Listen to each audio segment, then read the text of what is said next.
السلام علیکم ورحمۃ اللہ وبرکاتہ۔ آج کی کلاس میں ہم لفظ پڑھیں گے لیحملوا، لیحملوا اوزارہم، لیحملوا اوزارہم، لیحملوا، لو کو ہم نے لمبا کرنا ہے کیونکہ آگے لام کے اوپر پیش ہے اور واو کے اوپر مد ہے۔ تو اب کیوں پڑھنا ہے، کل کا ایک قاعدہ تھا میں نے آپ کو بتایا ہے، تو اس ویڈیو کے اینڈ پر، یعنی جب میں اس کی پریکٹس کر لوں گا نا، اس کے بعد ایک قاعدہ میں ہر روز بتاتا ہوں۔ تو جس بھائی نے اگر اس قاعدے کو سمجھنا ہو تو ویڈیو پوری دیکھے، وگرنہ آپ اس لفظ کو اگر صرف پڑھنے کی حد تک سیکھنا چاہتے ہیں تو پھر اس کی میری پریکٹس کے ساتھ اپنی پریکٹس کریں اور لفظ کو کیسے پڑھنا ہے وہ سیکھ لیں۔ اگر آپ چاہتے ہیں کہ آپ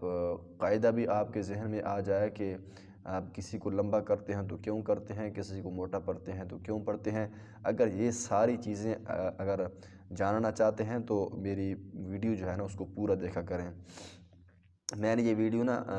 یوٹیوب پر اپلوڈ کرنی ہوتی ہے، اس لیے میں اس ویڈیو کے پریکٹس کے بعد، اس قرآن کے لفظ جو میں پڑھاتا ہوں اس کی پریکٹس کے بعد میں ویڈیو کو کیا کر دیتا ہوں، لمبا کر دیتا ہوں، اور وہ ساری ویڈیو یوٹیوب پر اپلوڈ ہوتی ہے جس پر میں باقاعدہ طور پر اس لفظ کی مزید تفصیل جو ہوتی ہے نا، اس کو کیسے پڑھنا ہے اور کیوں پڑھنا ہے، یہ قواعد میں ذکر کرتا ہوں۔ تو میں آپ تک یہ ویڈیو آدھی بھیجا کروں گا، اور باقی مزید ویڈیو اگر آپ نے پوری دیکھنی ہو تو وہ یوٹیوب پر آپ کو مل جائے گی، وگرنہ آپ نے اگر لفظ ہی سیکھنا ہے تو بس یہی ویڈیو آپ کے لیے کافی ہوگی جو گروپ کے اندر آ جاتی ہے۔ تو لفظ ہے لیحملوا اوزارہم، لیحملوا اوزارہم، لی کو لمبا نہیں کرنا، میلو کے اندر جو می ہے اس کو بھی لمبا نہیں کرنا، ایسے نہیں پڑھنا کہ لیحمیلو، یہ غلط ہوگا۔ لی کو بھی لمبا نہیں کرنا، یح کے بعد می کو بھی لمبا نہیں کرنا، میلو، ٹھیک ہے۔ لیحمیلو، لو کو لمبا کریں گے، ایک تو وجہ یہ ہے کہ لام پیش واو لو، جب پیش کے بعد واو آتی ہے تو اس کو لمبا کرتے ہیں، اس واو کو واو مدہ بھی کہتے ہیں۔ لیحمیلو، ٹھیک ہے نا، اوپر مد بھی آ گئی ہے تو مزید لمبا کریں، لیحملوا اوزارہم، او نہیں پڑھنا بلکہ او، الف حمزہ پہ زبر اور آگے واو، حمزہ زبر واو، اوزارہم، زا کو لمبا کیا ہے کہ زا کے اوپر زبر ہے اور آگے الف ہے، جب بھی کسی حرف کے بعد الف آتی ہے تو اس کو لمبا کرتے ہیں۔ اس کی جوڑ کیسے نکالنی ہے، لام زیر لی، یا زبر ہا یح، لیح، میم زیر می، لیحمی، لام پیش واو لو، لیحملو، آپ یہ بھی کہہ سکتے ہیں لام پیش واو مد، لام پیش واو اوپر مد، لیحملو، آگے حمزہ زبر واو او، لیحملو او، زا زبر الف زا، لیحملو او زا، را زبر را، لیحملو او زارا، ہا پیش میم ہم، لیحملو اوزارہم، اوزارہم، زا کو سختی کے ساتھ اور تھوڑا سا کھینچنا ہے، لمبا کرنا ہے، اوزارہم، را کو موٹا پڑھیں گے کیونکہ را کے اوپر زبر ہے، اوزارہم، اوزارہم، را کو را موٹا پڑھنا ہے، را نہیں کرنا کہ اوزارہم، یہ را باریک پڑھیں گے تو صحیح نہیں ہوگا۔ لیحملوا اوزارہم، لیحملوا اوزارہم، یہ ایک ہی لفظ، دو لفظ ہیں، یہ میں نے دو لفظ اس لیے پڑھائے ہیں کہ اس کے اندر قاعدہ آپ کو صحیح سمجھ آئے گا، وگرنہ قاعدہ جو میں آگے سمجھانے والا ہوں وہ آپ کو صحیح سمجھ نہ آتا، اس لیے میں نے ویڈیو کو آج کے سبق میں دو لفظ آپ کو سکھائے ہیں، ایک لیحملوا اور دوسرا اوزارہم، یہ اکٹھے ہی آئے ہیں، ایک کے بعد دوسرا آیا ہے کیونکہ اس کے اندر ایک قاعدہ فٹ ہو رہا ہے۔ تو ہم چلتے ہیں اب کس کی طرف؟ قاعدے کی طرف۔ کل کے سبق میں ہم نے پڑھا تھا کہ حروف مدہ کے بعد اگر حمزہ آ جائے، حروف مدہ کے بعد حمزہ آ جائے تو اوپر مد لگاتے ہیں،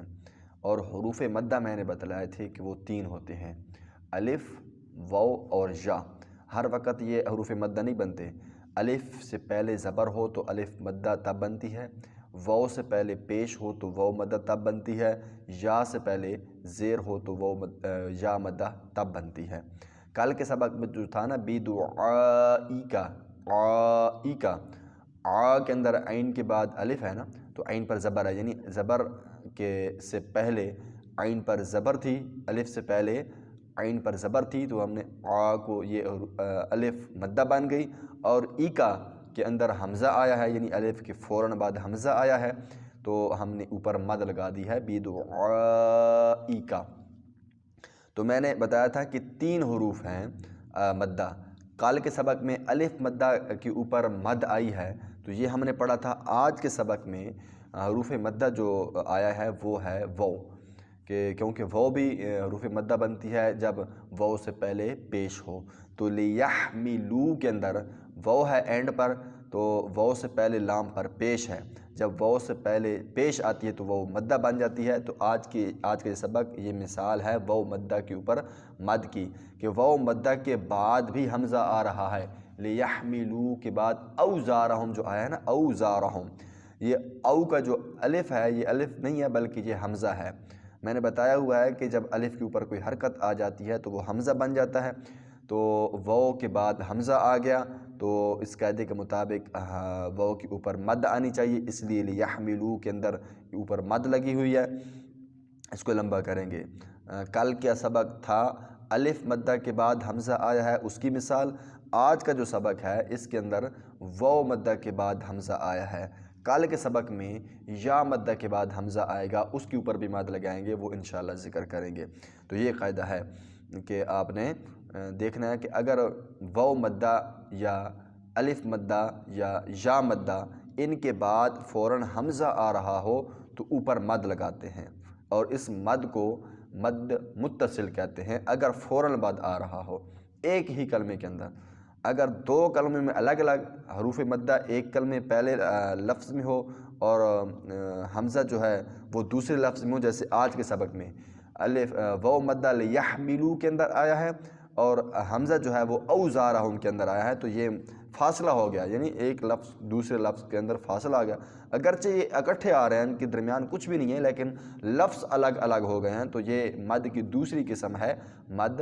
منفصل۔ کل کا جو سبق تھا نا بدعائک، وہ تھا مد متصل، اور آج کا سبق ہے مد منفصل۔ متصل کا مطلب کہ حمزہ اور حروف مدہ کے درمیان کوئی فاصلہ نہیں تھا، یعنی ایک ہی لفظ کے اندر دونوں آئے تھے۔ آج کا سبق منفصل ہے کہ ایک ہی لفظ کے اندر جمع نہیں ہوئے، بلکہ واو مدہ لیحملو کے اندر ہے اور حمزہ جو ہے وہ اوزارہم کے اندر ہے، اس لیے فاصلہ ہو گیا، تو ہم نے اس کا نام مد منفصل رکھ دیا ہے۔ تو یہ سبق آپ نے یاد کرنا ہے، لیحملو اوزارہم، یہ ہمارا سبق تھا۔ السلام علیکم ورحمۃ اللہ وبرکاتہ۔